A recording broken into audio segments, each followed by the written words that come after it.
মানুষের রাস্তার মধ্যে ঘুমাই দিচ্ছে, জল কামান দেওয়া হয়েছে, কেন আমি কিছু শুনি।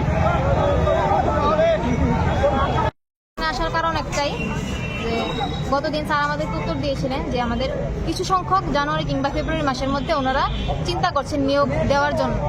আমাদের প্রার্থনা, আমরা এটা নিয়ে এখানে এসেছি যেন কিছু সংখ্যক নিয়োগ না দিয়ে আমাদের একত্রে যেন নিয়োগ করা হয়। কারণ যে শূন্যপদ আছে তার অর্ধেক শতাংশ আমরা নই যারা আমরা টেট কোয়ালিফাই করেছি। তাই আমাদের এই প্রার্থনা নিয়েই আমরা এসেছিলাম এখানে, যেন আমাদের সকল টেট কোয়ালিফাইডদের একত্রে নিয়োগ করা হয়।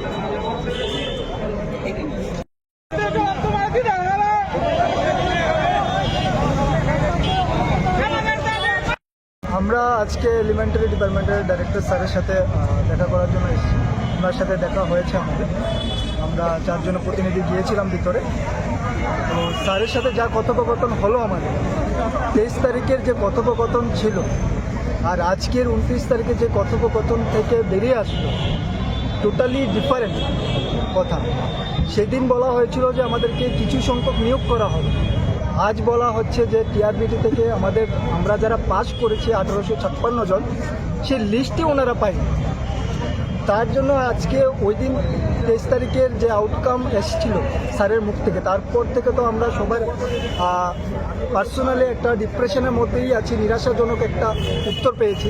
তো আজকের যে প্রতি উত্তর পেলাম সেটা তার থেকে বড় নিরাশাজনক, তার থেকে বড় হতাশাজনক।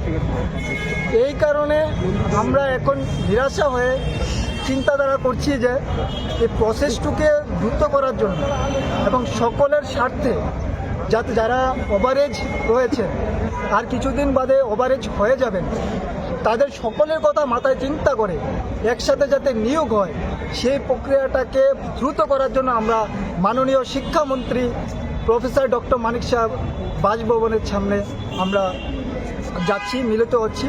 বা দেখা যাক উনি আমাদেরকে সেই সময়টুকু দেবেন কিনা। আমরা 3বার অ্যাপয়েন্টমেন্টের জন্য জমা দিয়েছি, অ্যাপয়েন্টমেন্টের এখনও কোনো সদুত্তর আমরা পাইনি।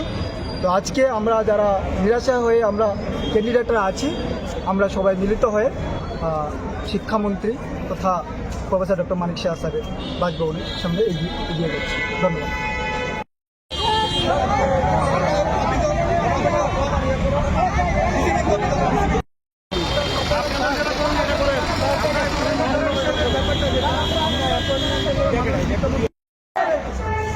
একসাথে নিয়োগ করতে হবে, একসাথে নিয়োগ করতে হবে।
একটাই কারণ হলো আমরা অনেকজন টেট পাস করে বসে আছি, অথচ স্কুলে শিক্ষক শিক্ষিকা নেই, কিন্তু আমাদের নিয়োগ করা হচ্ছে না।